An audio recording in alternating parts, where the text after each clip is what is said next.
নমস্কাৰ, চন্দখৰ নতুন এটা খণ্ডলৈ মই স্বপ্নম বৰুৱাই আপোনাক স্বাগতম জনাইছোঁ। আজি চন্দখত এটা বিশেষ বিষয় আমি আলোচনা কৰিম আৰু এগৰাকী বিশেষ ব্যক্তিৰ সৈতে। আজি আমি চন্দখত আলোচনা কৰিম মহৰম, মুছলিম আৰু ইছলাম। আৰু এই সকলোবোৰ কথা আমাক বুজাই দিব, আমি কথা পাতিম মোৰ কাষতে বহি থকা বিশ্বনাথ জিলা জমিয়তৰ সভাপতি মৌলানা নুৰুল আমিন কাছামী চাহাবৰ সৈতে। আৰু খুব বেছি দেৰি নকৰোঁ, আহকচোন তেওঁৰ সৈতে সবিশেষ ইছলাম ধৰ্মনো কি, মহৰমনো কি, মুছলিমনো কি, সকলোবোৰ তেওঁৰ মুখৰ পৰাই আমি জানিবলৈ চেষ্টা কৰোঁ। কাছামী চাহাব, আজি আমাৰ অনুষ্ঠানলৈ মই আপোনাক স্বাগতম জনাইছোঁ। মই স্বাগতম জনাইছোঁ, ধন্যবাদ জনাইছোঁ। আপুনি এগৰাকী উচ্চ শিক্ষিত এই অঞ্চলৰ ব্যক্তি। বিশেষকৈ বিভিন্ন আপুনি, মই কেৱল ইছলাম ধৰ্ম বুলিয়ে কোৱা নাই, ইছলাম ধৰ্মৰ লগতে হিন্দু ধৰ্মই হওক বা ইছলাম ধৰ্মই হওক বা বিভিন্ন সামাজিক কাম কাজৰ লগত আপুনি এজন ওতঃপ্ৰোতভাৱে জড়িত এজন ব্যক্তি। আজি আমি সামাজিক যি ব্যাধি বিভিন্ন ধৰ্মৰ হ'ব পাৰে, হিন্দু ধৰ্মই হওক বা ইছলাম ধৰ্মই হওক, বিশেষকৈ যিহেতু আপুনি এজন ইছলাম ধৰ্মাৱলম্বী লোক আৰু সদ্যহতে সিদিনা ইছলাম ধৰ্মৰে যি মহৰম পাৰ হৈ গৈছে বা চলি আছে মহৰম মাহটো। আজি মূলতে মই আপোনাক প্ৰথমটো কথা, ইছলাম ধৰ্মত মহৰমৰ তাৎপৰ্য, মহৰম কি, এই সকলোবোৰ কথা দৰ্শকে, ৰাইজৰ মনত যি এটা ভ্ৰান্ত ধাৰণা আছিলে যে মহৰম বুলি ক'লে এনেকে কৰে, সমদল উলিয়াই হাতত যাঠি খুব চোকা অস্ত্ৰ লৈ পেলাই এটা হৰ্ষোল্লাস কৰে, ধৰ্মীয় এটা উন্মাদনা হৈ যায়, এটা মানুহৰ মনত এটা ভুল এটা বাৰ্তা এটা আছে বা ধাৰণা এটা আছে। সেইকাৰণে পহিলাতে আপুনি আজি আমাক বুজাই দিয়ক, কৈ দিয়ক যে মহৰম ইছলাম ধৰ্মত তাৎপৰ্যটো কি? ধন্যবাদ জনাইছোঁ মই আপোনালোকক, যিহেতু এইটো বিষয়ে হওক বা আমাৰ বিভিন্ন ধৰণৰ বিষয়বিলাক ৰাইজৰ মাজলৈ প্ৰচাৰ কৰা আপোনালোকে যি এই চেনেলৰ জৰিয়তে আপোনালোকে যি সংকল্প লৈছে, খুবেই ধন্যবাদৰ পাত্ৰ আপোনালোকে। তাৰ কাৰণে মই বহুত বহুত ধন্যবাদ, শুক্ৰিয়া আদায় কৰিছোঁ। ধন্যবাদ।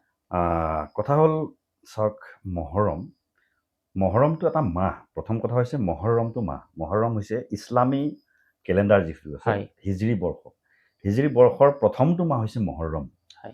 মহৰমুল হাৰাম বুলি কোৱা হয়। এই মহৰম মাহটোৰ 10 তাৰিখৰ এটা তাৎপৰ্য আছে। নিশ্চয়। মহৰমৰ 10 তাৰিখটোক আশুৰা বুলি কোৱা হয়।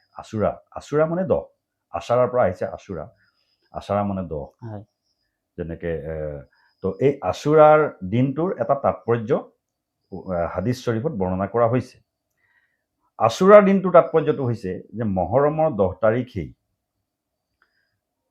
হজৰত ইমাম হুছেইন আৰু হাছান ৰাজিয়াল্লাহু তাআলা আনহুমা তেওঁলোকৰ মানে শ্বাহাদত বা শ্বহীদ তেওঁলোক হৈছিল। তেওঁলোক হৈছে ৰাসূলুল্লাহ সাল্লাল্লাহু আলাইহি ওয়াসাল্লামৰ নাতি, যিজন আমাৰ মহানবী মহাপুৰুষ হজৰত মুহাম্মদ সাল্লাল্লাহু আলাইহি ওয়াসাল্লাম। তেওঁলোক দুজন হৈছে নাতি, হজৰত আলী ৰাদিয়াল্লাহু তাআলা আনহু আৰু ফাতিমা ৰাদিয়াল্লাহু তাআলা আনহাৰ পুত্ৰ দুজন। তেওঁলোকক কাৰবালাৰ ময়দানত খুব নৃশংসভাৱে হত্যা কৰা হৈছিল, শ্বহীদ কৰা হৈছিল। আৰু সেইটো কৰিছিল এজিদ নামৰ এজন খুব মানে অত্যাচাৰী শাসকে। এইটো আমাৰ ইতিহাসত সকলোৱে জানে, কম বেছি পৰিমাণে সকলো ধৰ্মৰ মানুহে এটা কথা জানে যে কাৰবালাৰ ময়দানত এটা বহুত ডাঙৰ যুদ্ধ হৈছিলে। আৰু এই যুদ্ধখন কিন্তু হিংসাৰ যুদ্ধ, মানে এফালৰ পৰাহে হিংসা হৈছিলে, কিন্তু ইফালৰ পৰা হিংসাটো হোৱা নাছিল। এইটো ঐতিহাসিক এটা কথা। তো সেই যিটো মানে মহৰমৰ 10 তাৰিখে তেওঁক হজৰত হুছেইন ৰাদিয়াল্লাহু তাআলা আনহু হত্যা মানে শ্বহীদ কৰা হৈছিলে, সেই দিনটো আছিলে মহৰমৰ 10 তাৰিখ। ঠিক তেনেকৈ মহৰমৰ 10 তাৰিখৰ আৰু বিভিন্ন মানে যি তাৎপৰ্য আছে, মহৰমৰ 10 তাৰিখেই আপোনাৰ ডাঙৰ ডাঙৰ যিমান কামবোৰ আছে, এইটো হাদিছত আহিছে যে ডাঙৰ ডাঙৰ কামবোৰ মহৰমৰ 10 তাৰিখেই হৈছিলে। ইভেন এইটো কোৱা হৈছে যে কিয়ামত যেতিয়া হ'ব, কিয়ামত যিদিনাখন হ'ব, কিয়ামত যিটো মহাপ্ৰলয় বুলি ইছলাম ধৰ্মত কোৱা হৈছে বা অন্যান্য ধৰ্মতো মহাপ্ৰলয় বুলি এদিন শেষ বিচাৰৰ দিন বা ধ্বংসৰ দিন এটা আহিব, সেই দিনটো মহৰমৰ 10 তাৰিখে আহিব বুলি কোৱা হৈছে। আৰু বিভিন্ন তেনেকুৱা ডাঙৰ ডাঙৰ কথা আছে। তো এই মহৰমৰ 10 তাৰিখটো বিশেষভাৱে তাৎপৰ্য এইটোৰ কাৰণেই যে হজৰত হুছেইন ৰাদিয়াল্লাহু তাআলা আনহু এইদিনা মানে শ্বহীদ কৰা হৈছিলে। আৰু এইটোক লৈ পেলাই হাদিছত কি কোৱা হৈছে যে মহৰমৰ 10 তাৰিখে আমি ৰোজা ৰাখিব লাগে। নিশ্চয় হাদিছ শৰীফত কোৱা হৈছে, হাদিছ শৰীফ মানে আমাৰ মহানবী হজৰত মুহাম্মদ সাল্লাল্লাহু আলাইহি সাল্লামৰ যি তেওঁৰ বাণী, তেওঁৰ কথাবোৰ, তেওঁৰ কাম কাজবিলাক, যি তেওঁৰ আদৰ্শ, এই আদৰ্শখিনিক হাদিছ বুলি বা সুন্নত বুলি কোৱা হয়। তো হাদিছ বা সুন্নতত কৈছে যে আমি ৰোজাহে ৰাখিব লাগে সেইদিনা 10 তাৰিখৰ দিনা 10 তাৰিখৰ দিনা মহৰমৰ বা তাৰ আগদিনাখনো ৰাখিব পাৰে আৰু তাৰ পিছদিনাখনো ৰাখিব পাৰে আৰু তাৰ আগতো 2-এদিনকৈ এনেকৈ ৰাখিব পাৰে। আৰু মহৰমৰ ৰোজা ৰখাৰ এটা তাৎপৰ্য আছে। ৰোজা মানে আমি উপবাসে থাকিব লাগে। একদম এইটো হৈছে মূল মানে আমাৰ কাৰ্য, হ'ব লগা কাম, কৰিব লগা আমল। কিন্তু তাকে নকৰি আজি বহুত কিছুমানে মানে এই মহৰমৰ 10 তাৰিখৰ দিনটোত তাজিয়া খেলে, বিভিন্ন ধৰণৰ দেখি আছে কথাটো আমি অলপ আলোচনা কৰিছোঁ যে তাজিয়া বুলি এটা মানে ডাঙৰ এটা তাজিয়া বুলি ক'লে শোক আৰু শোক এটা দীঘল কিবা তাজিয়াৰ ৰূপৰ এটা কিবা বনাই পেলাই মানে শোক প্ৰকাশ কৰে। এছাম মানে আছে। চিয়াসকলৰো এইটো এটা পৰম্পৰা আছে, যিহেতু ইছলামত চিয়া সুন্নি এটা পাৰ্থক্য আছে। যিয়ে নহওক তেওঁলোকে কৰে এইটো যে তাজিয়া পালন কৰে। কিছুমানেতো ঠিকে আছে, কিছুমান পৰম্পৰা পালন কৰে যিবিলাক সমাজৰ কাৰণে ক্ষতিকাৰক নহয়, কিন্তু কিছুমান আকৌ সমাজৰ কাৰণে ক্ষতিকাৰক।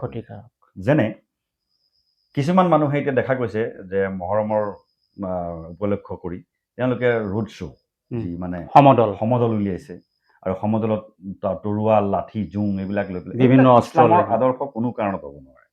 মই সিদিনাখন ইয়াতো লিখিছোঁ, আপুনি মত প্ৰকাশ কৰিছে, ওলাইছে, পেপাৰতো ওলাইছে আৰু বা ছ'চিয়েল মিডিয়াতো ওলাইছে যে এই যে লাঠি, জোং, তৰোৱাল এইবিলাক লৈ ৰাস্তাৰে সমদল কৰা, হুলস্থুল কৰা আৰু এই কিছুমানে অংগক্ষত কৰে মানে চুৰিৰে, চোকা অস্ত্ৰৰে আঘাত কৰে, নিজৰ গাত মাৰিব কিবা, এইটো মানে শোক প্ৰকাশ কৰে। কাৰ কাৰণে শোক প্ৰকাশ কৰে? যে হুছেইন ৰাদিয়াল্লাহু তাআলা আনহুক যে মানুহে তেনেকৈ শ্বহীদ কৰিছে, আমি তেওঁৰ কাৰণে শোক প্ৰকাশ কৰিছোঁ। এই কথাটো বাস্তৱতাৰ পৰা একেবাৰে আঁতৰত। এইটো কোৰাণো কোৱা নাই, হাদিছো কোৱা নাই, ইছলামৰ কোনো গ্ৰন্থতে কোৱা নাই যে এইটো কৰিব লাগে বুলি। পিছত কিছুমানে এইবিলাক বস্তু উলিয়াইছে। এইটো আচল প্ৰকৃত ইছলামৰ একেবাৰে পৰিপন্থী কথা। ইছলাম এনেকুৱা এটা ধৰ্ম, যিটো ধৰ্মই কৈছে ৰাস্তাৰে যদি তোমালোকে গৈ থাকা আৰু তাত যদি কিবা কষ্টদায়ক বস্তু তোমালোকে পোৱা, সেই ৰাস্তাৰ কষ্টদায়ক বস্তুটো তোমালোকে আঁতৰাই পেলাই দিবা। এইটো তোমালোকৰ ইমানৰ সৰ্বনিম্নতম স্তৰ। আল ইমানু বিজউন ওয়া সাবউনা শুবা ফাআফজালুহা কাউলু লা ইলাহা ইল্লাল্লাহ ওয়া আদনাহা ইমাতাতুল আযা আনিত তাৰিক। এইটো আৰবিত সম্পূৰ্ণ হাদিছ মানে কৈছিলোঁ মই মহানবী সাল্লাল্লাহু আলাইহি ওয়াসাল্লামে কোৱা সেই বাণী। সেইটো আৰবিত কোৱা হৈছে যে ইমান, আমি যে ইমান, আমাৰ মুছলমান ইছলাম ধৰ্মৰ ইমানটো হৈছে মূল। যে তেওঁ বিশ্বাসটো কি, তেওঁৰ আস্থাটো কি? কৈছে এক আল্লাহক বিশ্বাস কৰে, এক দেও, এক সেৱ, এক বিনা নাই। প্ৰথম সেইটো কৈছে চবতকৈ ডাঙৰ স্তৰ হৈছে লা ইলাহা ইল্লাল্লাহ, আল্লাহক এজন বুলি তেওঁ বিশ্বাস কৰিব, তেওঁ একেশ্বৰবাদ এইটো। তাৰপিছত কৈছে আদনাহা, আৰু একেবাৰে নিম্নতম স্তৰটো হৈছে ইমাতাতুল আযা আনিত তাৰিক, ৰাস্তাৰ পৰা কষ্টদায়ক বস্তু দূৰ কৰি দিয়া। যদি তেওঁ ৰাস্তাৰ পৰা কষ্টদায়ক বস্তু দূৰ কৰি নিদিয়ে, তেওঁৰ ন্যূনতম ইমানকণ তেওঁৰ নাই বুলি ধৰা হয়। এইটো হৈছে ইছলাম। ৰাস্তাৰ পৰা কষ্টদায়ক বস্তু দূৰ কৰিবলৈ কোৱা হৈছে। আমি ঘৰৰ পৰা আনি লাঠি জোং লৈ ৰাস্তাত সমদল কৰিবলৈ ইছলামে কেতিয়াও কোৱা নাই। পাৰ্থক্যটো বুজিলে? গম পাইছোঁ। এইটো হৈছে কথা। কিন্তু এইবিলাক যিবিলাকে কৰিছে, এই কথাবিলাক কোনো কাৰণতে ইছলামৰ পৰিপন্থী। এইবিলাকে সমাজত শান্তি কেতিয়াও আনিব নোৱাৰে। এইবিলাকে সমাজত সদায় অশান্তি আনে। কাৰণ কিয়? বিভিন্ন ধৰ্মাৱলম্বীৰ দেশ আমাৰ ভাৰতবৰ্ষ। এই ভাৰতবৰ্ষত বিভিন্ন মানুহে বসবাস কৰে, বিভিন্ন ধৰণৰ। এতিয়া ৰাস্তাৰে মই ৰোড শ্ব' কৰিম মোৰ ধৰ্মৰ নামত যদি মই ৰোড শ্ব' কৰোঁ, মই যদি সমদল উলিয়াওঁ, তেতিয়াহ'লে হয়তো বিভিন্ন ৰোগী আছে, বেমাৰী আছে, বিভিন্ন ল'ৰা ছোৱালী পৰীক্ষা লৈ যাব, নিশ্চয়। আৰু এইটো ইছলামে কোনো কাৰণতে মানি নলয়। প্ৰকৃত ইছলামৰ দৃষ্টিভংগী যিটো আছে, সেই কথাখিনি আমাৰ যিসকল ডাঙৰ ধৰ্মীয় নেতা আছে, তেওঁলোকে কিন্তু বৰ্ণনা কৰিছে। তেওঁলোকে মানুহৰ মাজত প্ৰকাশ কৰি দিছে যে চাওক, এই বস্তুখিনি ইছলামৰ প্ৰকৃত দৃষ্টিভংগীৰ কিন্তু পৰিপন্থী, তোমালোকে এইখিনি কাম নকৰিবা। কিন্তু এই কথাখিনিতো মানিব লাগিব। আৰু এইবিলাক বস্তু কোনে কৰে? বেছিভাগ এনেকুৱা কাম কৰে যিসকল উদণ্ড, যিসকল মানে ধৰ্মীয় জ্ঞান একেবাৰে নথকা মানুহ, তেওঁলোকে এই কামবিলাক কৰে যে ধৰ্মৰ নামত ক'ৰবাত কিবা লাঠি জোং লৈ পেলাই ওলোৱা, ক'ৰবাত কিবা বিভিন্ন ধৰণৰ কাম কাজবিলাক যিবিলাকৰ ধৰ্মৰ প্ৰতি একেবাৰে জ্ঞান নাথাকে তেওঁলোকৰ, সেইসকলে এই কামটো কৰে। এতিয়া আমাৰ হজৰত মৌলানা বদৰুদ্দিন আজমল চাহাব, আমাৰ ৰাজ্যিক জমিয়তৰ সভাপতি, যোৱাকালি তেখেতৰ গণ অধিকাৰ নামৰ পেপাৰখনত এইটো লেখা ওলাইছে, পঢ়িছে আপুনি? তো এইটো লেখা ওলাইছে আৰু তেওঁ ছ'চিয়েল মিডিয়াত তেওঁ এইটো কৈছে, ছ'চিয়েল মিডিয়াতো ওলাইছে তেখেতৰ, তেওঁৰ মুখেৰেও এইবিলাক কথা বিভিন্ন ধৰণৰ এনেধৰণৰ ধৰ্মীয় নেতাসকলে কৈ থাকে বিভিন্ন কথাবিলাক। তো যিসকলে ক'ব লাগে তেওঁলোকে ক'বহে পাৰে, নিশ্চয়, আৰু শুনা নুশুনাটো নিজৰ ওপৰত কথা। ভাৰতবৰ্ষ হৈছে আমাৰ মানে ধৰ্ম নিৰপেক্ষ আৰু গণতান্ত্ৰিক দেশ, বিভিন্ন ধৰণে নিজৰ নিজৰ মত অনুসৰি কাম কৰি যাব পাৰে। এইবিলাক যিবিলাকে কাম কৰে তেওঁলোকৰ এইটো নিজা মতদৰ্শ হ'ব পাৰে, তেওঁলোকে নিজা মত হ'ব পাৰে। মই এইখন এটা কথা সুধিছোঁ, তেওঁলোকে কি উদ্দেশ্য লৈ পেলাই তেনেকৈ সমদল কৰে? তাৰমানে উদ্দেশ্য বুলিবলৈ একো নাই। মই যিটো বুজোঁ বা মই যিটো ভাবোঁ, এতিয়া চিয়াসকলে এই কামটো কৰে। চিয়াসকলতো আমাৰ ভাৰতবৰ্ষত সিমান নাই। চিয়া ইৰাণ বা অন্যান্য দেশত আছে। তেওঁলোকে বিভিন্ন চিয়াসকলক চিয়া এইকাৰণেই কোৱা হয় যে তেওঁলোকে হজৰত হুছেইন ৰাদিয়াল্লাহু তাআলা আনহুক বেছি প্ৰাধান্য দিয়ে, হজৰত আলী ৰাদিয়াল্লাহু তাআলা আনহুক বেছি প্ৰাধান্য দিয়ে।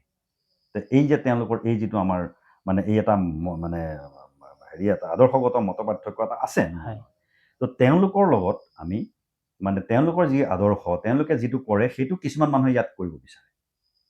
এই কথাটো আমাৰ ভাৰতবৰ্ষৰ নিচিনা ঠাইত মই ভাবোঁ এইটো কোনো কাৰণতে গ্ৰহণযোগ্য নহয়। মই যিমান দূৰ পঢ়িছোঁ, মই জানো বহু চিয়া মুছলমানে সেই আপোনাৰ মহৰমৰ 10 তাৰিখৰ দিনাখন কিন্তু বহু জেগাত ধৰ্মীয় অনুষ্ঠান, স্মৃতি চাৰণ সভা, তেনেধৰণৰ কিন্তু অনুষ্ঠানো তেওঁলোকে পালন কৰে। সেইখিনিলৈকে খুব ভাল, সেইখিনিলৈকে কৰিব পাৰে। হজৰত হুছেইন ৰাদিয়াল্লাহু তাআলা আনহুৱে হওক, হজৰত আৰু অন্যান্য যিসকল আমাৰ মনীষী আছে, ইছলামৰ যিসকল আমাৰ মানে স্বনামধন্য ব্যক্তি আছে, তেওঁলোকে আদৰ্শ দেখুৱাই থৈ গৈছে, তেওঁলোকৰ জীৱনীক লৈ পেলাই কৰিব পাৰে। স্মৃতি চাৰণ সভা কৰিব পাৰে, তেওঁলোকৰ জীৱনীৰ আলোকপাত কৰিব পাৰে, তেওঁলোকৰ জীৱনৰ যিখিনি আমাৰ ভাল কৰ্মখিনি আমি আমাৰ মাজত কেনেকৈ আনিব পাৰোঁ, সমাজৰ মাজলৈ নতুন প্ৰজন্মলৈ কেনেকৈ আমি লৈ যাব পাৰোঁ, এনেধৰণৰ অনুষ্ঠান কৰাত আপত্তি একো নাই, কোনো বাধা নকৰে। ভাল কথা কৰিবলৈ আৰু উৎসাহিত কৰিব। কিন্তু যেনেধৰণৰ সমদল উন্মাদনাটো কোনো কাৰণতে ইছলামত গ্ৰহণযোগ্য নহয়। এইটো যোনেই যেনেকৈ নকয় কিয়, ইছলামত কোনো কাৰণতে, মই ক'লোৱে প্ৰথমতে যে ইছলাম এনেকুৱা এটা ধৰ্ম যিটো ধৰ্মই ৰাস্তাৰে কিবা কষ্টদায়ক কাঁইট, কিবা মানে ইটা শিল যদি পৰি থাকে, কিবা কষ্টদায়ক বস্তু, সেইটো আঁতৰাই দিয়াটো নিম্নতম স্তৰ বুলি কয় যে ইমানৰ। সেই ইছলামে কেনেকৈ মানে ৰাস্তাৰে সমদল কৰি পেলাই হুলস্থুল কৰি মানে যাবলৈ হেৰি দিব, কোনো কাৰণ নিদিয়ে।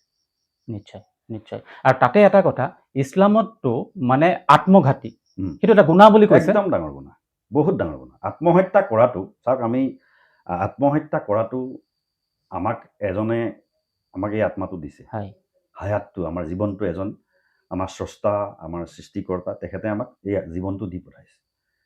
তেওঁ কৈছে যে তোমাক মই জীৱনটো দিছোঁ তোমাৰ আমানত, তোমাক মই খাবলৈ দিছোঁ, উশাহ ল'বলৈ দিছোঁ, এই পৃথিৱীখন তোমাৰ কাৰণে মই সৃষ্টি কৰিছোঁ। তোমাৰ কাম হৈছে তুমি মোৰ আৰাধনা কৰা, তুমি মোৰ উপাসনা কৰা। তুমি নিজকে শেষ কৰা অধিকাৰটো তুমি ক'ত পালা? তুমি নিজৰ জীৱনটো তুমি নিজে দিব পাৰিবা নেকি? নোৱাৰা। যদি মই এজন মানুহক সৃষ্টি কৰিব নোৱাৰোঁ, এটা বস্তু মই নিজে সৃষ্টি কৰিব নোৱাৰোঁ, মই এজন মানুহক হত্যা কেনেকৈ কৰিব পাৰোঁ? যদি জীৱন দিয়াৰ অধিকাৰ নাই, তেতিয়া জীৱনটো লোৱাৰ অধিকাৰ কেনেকৈ আছে? এতিয়া চাওক, এজন মানুহক আমি অন্য মানুহক যেনেকৈ হত্যা কৰিব নোৱাৰোঁ, এজন মানুহক হত্যা কৰাটো গোটেই মানৱ জাতিক হত্যা কৰা বুলি কোৰাণত কোৱা হৈছে। কোৰাণতে কৈছে এজন মানুহক হত্যা কৰা মানে গোটেই সমগ্ৰ মানৱ জাতিক হত্যা কৰা। অন্য মানুহক যেনেকৈ হত্যা কৰাটো মহাপাপ, গুনাহ বুলি কোৱা হৈছে, ঠিক তেনেকৈ নিজৰ জানটো, নিজৰ প্ৰাণটোকো হত্যা কৰাটো বহুত ডাঙৰ গুনাহ। নিজকে হত্যা কৰা, যিটো আত্মহত্যা বুলি আমি বহুত ডাঙৰ গুনাহ।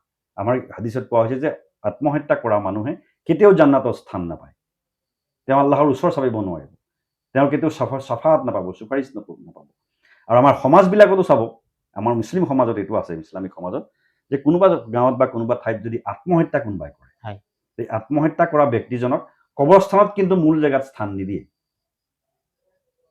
তেওঁ ক'ৰবাত চুকত হয়তো যিঘৰ মানুহৰ ল'ৰা বা ছোৱালী বা যিঘৰ মানুহৰ ব্যক্তি হয়, তেওঁ সেইখন তেওঁৰ বাৰীখনতহে জেগা পাব, ৰাজহুৱা কবৰস্থানত কিন্তু জেগা নাপায়, কাৰণ তেওঁ পাপ কৰিছে। আৰু সেইটো এটা বাৰ্তা যে ইছলাম ধৰ্মত চাব আপোনালোকে যদি এতিয়া পৰিসংখ্যা চায়, ইছলাম ধৰ্মত ইছলাম ধৰ্মাৱলম্বীসকলৰ মাজত আত্মহত্যাৰ কিন্তু সংখ্যাটো খুব কম।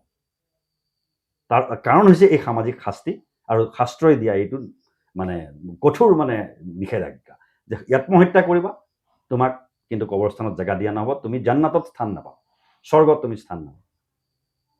ষ্ট্ৰিক্টলি এইটো মানা কৰা হৈছে। গতিকে যিটো ইছলামে আত্মহত্যা কৰিবলৈ মানা কৰিছে, সেই ইছলামে অংগক্ষত কৰিব কেনেকৈ হুকুম কৰিব? কোনো কাৰণতে এইবিলাক কথা গ্ৰহণযোগ্য হ'ব নোৱাৰে। একদম স্পষ্ট কথা।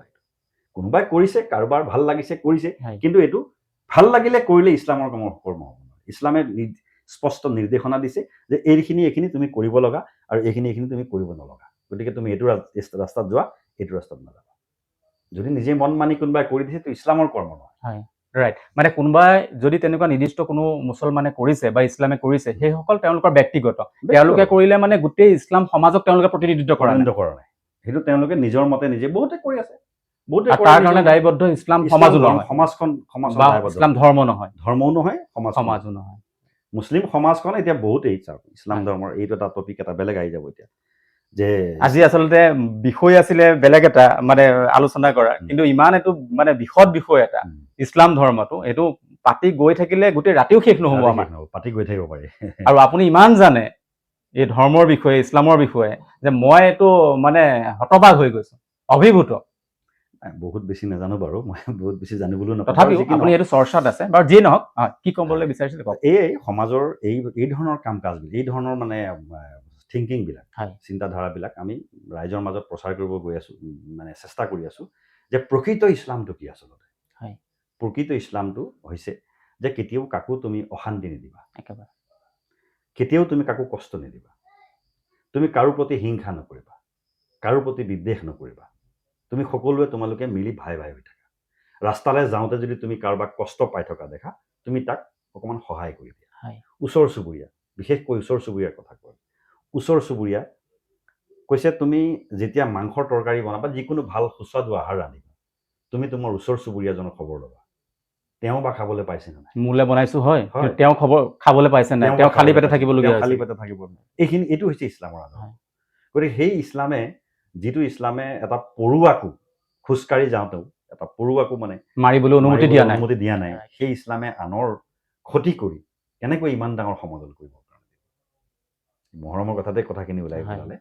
গতিকে এয়া হৈছে, কিন্তু আমি আচলতে সমস্যাটো হৈছে ক'ত, ধৰ্ম আছে ক'ৰবাত আৰু আমি সমাজ আছো ক'ৰবাত। ধৰ্মৰ পৰা বহুত শুদ্ধ কথা, কোৰাণ হাদিছৰ পৰা আমাৰ ইছলাম সমাজ, মুছলিম সমাজ অধিকাংশ ভাল মানুহ যথেষ্ট আছে, একাংশ মানে বহুত আঁতৰত আছে, আৰু এইসকলৰ কাৰণে গোটেই মুছলমান সমাজখন আজি বদনাম কৰিছে। কিন্তু চাওক, এজন ল'ৰা, তেওঁৰ নাম হ'ল এটা উদাহৰণ, এজন ল'ৰা, তেওঁৰ নাম হ'ল মহম্মদ আলী বা আহমদ আলী কিবা, হুছেইন আলী কিবা। এই ল'ৰাজনে ক'ৰবাত গৈ পেলাই চুৰি কাৰ্যত ধৰা পৰিলে, ডকাইতি কাৰ্যত ধৰা পৰিলে, ড্ৰাগছত ধৰা পৰিলে বা মদত ধৰা পৰিলে, যিকোনো বেয়া কামত গৈ ধৰা পৰিলে, বাতৰি কাগজ বা নিউজত ওলাব, ছ'চিয়েল মিডিয়াত পিছদিনাখন ওলাব যে অমুক নামৰ ল'ৰাজন ড্ৰাগছত ধৰা পৰিল, মদত ধৰা পৰিল। তাৰ তলত চাব কিমান কমেণ্ট আহে, কি আহে যে এই মুছলিমখিনিৰ আৰু কাম নাই, এই মিয়াখিনিৰ আৰু কাম নাই, খালি চুৰ কৰিব, ডকাইত কৰিব, অমুক কৰিব, তমুক কৰিব। ল'ৰা কিন্তু গোটেই সমাজখনৰ ভিতৰত বা গোটেই গাঁওখনৰ ভিতৰত এটাই কৰিছে, তাৰ নামটো কিন্তু মুছলিম, কিন্তু নামটো কাৰ হৈছে? এই মুছলিম নামটোৰ কাৰণে গোটেই সমাজখনৰ নাম হৈছেনে? ইছলামে কৈছে তুমি 5 ওয়াক্ত নামাজ পঢ়িবলৈ যোৱা, 5 বাৰ দিনটোত তুমি নামাজলৈ যোৱা, মছজিদলৈ যোৱা, তুমি ৰমজান মাহত ৰোজা ৰাখা, সম্পূৰ্ণ মাহটো তুমি ৰোজা ৰাখা, নিষ্ঠা সহকাৰে তুমি কাম কাজখিনি কৰা, কাকো কেতিয়াও তুমি ধোকা নিদিবা, বেয়া কাম নকৰিবা, কৰ্মত তুমি কেতিয়াও ফাঁকি নিদিবা, প্ৰতাৰণা নকৰিবা, যিটো নৈষ্ঠিকতা, যিটো মানে নিষ্ঠাৰে কাম কৰা মূল্যবোধ, এইখিনি ইছলামে শিক্ষা দিয়ে। কিন্তু সেইসকল যিসকলে এই কামবিলাক কৰে, এওঁলোক এই শিক্ষাৰ পৰা বহুত দূৰ নিলগত। তেওঁ যেতিয়া এটা বেয়া কাম কৰি দিব, লগে লগে এই যে 5 বাৰ নামাজলৈ গৈ থকা মানুহকেইজনেতো বদনাম, মিছা বদনাম। যেতিয়া মানে এই মানুহখিনি মছজিদৰ পৰা ওলাই আহি যেতিয়া বজাৰলৈ যাব, যেতিয়া ৰাস্তালৈ যাব, মানে গাড়ীৰে ক'ৰবালৈ গৈ থাকিব, ৰেলেৰে ক'ৰবালৈ গৈ থাকিব, নিজৰ গাড়ীতে হওক, ৰাজহুৱা জেগাত যেতিয়া যাব, তেতিয়া এই ল'ৰাজনৰ কাম কাজটোৰ কাৰণে এই মানুহজনৰ ওপৰত মানুহে সন্দেহৰ দৃষ্টিৰে চায়। যিজন মানুহ মানে 5 ওয়াক্ত নামাজত যায়, 5 বাৰ নামাজলৈ যায়, তেওঁ নিষ্ঠাৰে কাম কাজ কৰে, সন্দেহটো তেওঁৰ ওপৰত আহি গ'ল যে নহয় ইছলাম ধৰ্মৰ মানুহখিনি এনেকুৱা। কিহৰ কাৰণে হৈছে? এই কেইটামান মানুহৰ কাৰণে হৈছে। তাৰমানে সেই কেইটামান মানুহকে আমি গোটেই সমাজখনক লৈ মানে সাধাৰণীকৰণ কৰি পেলাইছোঁ। কৰি পেলাইতো স্বাভাৱিক কথা, এইটো সমাজে এইটো তেনেকৈ ল'বই। কাৰণ এই মানুহখিনিয়ে কিয় এই কামটো কৰিব লাগে, তেওঁ এই কথাটো কৰোঁতে 10বাৰ চিন্তা কৰিব লাগে যে মই যে এই কামটো কৰাৰ লগে লগে মোৰ গোটেই ধৰ্মটোৰ ওপৰত, মোৰ গোটেই সমাজখনৰ ওপৰত, যেনেকৈ মই বেয়া কাম কৰিলে মোৰ ঘৰখনৰ ওপৰত বা মোৰ পিতৃ মাতৃৰ ওপৰত এটা মানুহে বেয়া ভাৱ ল'ব যে ইয়াৰহঁতৰ ল'ৰা ছোৱালী তেনেকুৱা, ঠিক তেনেকৈ গোটেই সমাজখনৰ ওপৰতো বেয়া ভাৱ এটা ল'ব। এইসকল লোকৰ মানে সমাজৰ প্ৰতিও দায়বদ্ধতা নাই, নিজৰ পিতৃ মাতৃৰ প্ৰতিও তেওঁলোকৰ দায়বদ্ধতা নাই। এইটো হৈ আছে এতিয়া মানে সমাজখনত। ইয়াৰ কাৰণে আমি সকলোৱেই অলপ আগবাঢ়ি আহিব লাগিব। নিশ্চয়। আৰু আপুনি কোৱা কথাৰ নিচিনাই মানে কোনো ধৰ্মই কেতিয়াও কাকো বেয়া কাম কৰিবলৈ উদগনি জনোৱা নাই। কোনো ধৰ্মই কেতিয়াও কাকো বেয়া কাম, ধৰ্মটো বেয়া কথাৰ কাৰণে জানে, ধৰ্মটোতো সদায় ধৰ্ম কাক কোৱা? একেবাৰে। ধৰ্মটো মানুহক সদায় একত্ৰীকৰণ কৰিবৰ কাৰণে। একেবাৰে। ধৰ্মই শিকায় যে তোমালোকে ভাই ভাই হৈ থাকা। ইছলাম ধৰ্মৰ এটা মই সেই মহানবী হজৰত মুহাম্মদ ছাল্লাল্লাহু আলাইহি ওয়াসাল্লামৰ এটা মানে বাণী আছে। তেওঁ যেতিয়া শেষ বিদায়ী হজ, তেওঁ জীৱনৰ শেষটো হজ, সেই শেষৰ হজটোত তেখেতে লাখ লাখ মানুহৰ সন্মুখত সেইবাৰ গুচি যাব, তেওঁ পৃথিৱীৰ পৰা গুচি যাব সেইবাৰ। সেই হজৰ সময়ত মক্কাত লাখ লাখ মানুহৰ সমাগম হৈছে। তেতিয়া তেওঁ তাত এটা বক্তৃতা দিছে, ভাষণ দিছে। সেই ভাষণটোত তেওঁ কৈছে যে চাবা দেই, তোমালোকৰ মাজত মই তোমালোকক এই ধৰ্ম দি থৈ গ'লোঁ, তোমালোকৰ মাজত কোনো বগাৰ কোনো কলাৰ ওপৰত প্ৰাধান্য নাই। কথাটো বুজি পাইছেনে? কোনো বগাৰ কোনো কলাৰ ওপৰত প্ৰাধান্য নাই, তাৰমানে কোনো শ্ৰেণী বিভাজন নাই। কোনো ধনীৰ কোনো দুখীয়াৰ ওপৰত মানে শ্ৰেষ্ঠত্ব নাই। কোনো তোমাৰ ধনী দুখীয়াৰ মাজত তোমাৰ পাৰ্থক্য নাই। তোমালোকৰ মাজত কোনো বংশগত তোমাৰ পাৰ্থক্য নাই, মানে শ্ৰেণী বিভাজনটো একেবাৰে শেষ কৰিলে। তাৰপিছত বোলে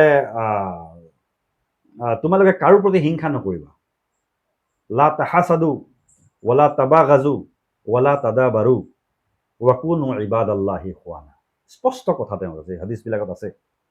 মানে তোমালোকে পৰস্পৰ হিংসা নকৰিবা।